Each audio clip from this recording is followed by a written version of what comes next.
So,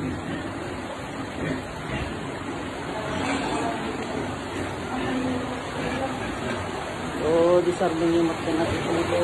Mga aso nyo, Lord. Aso ka dito, bago nyo, Lord.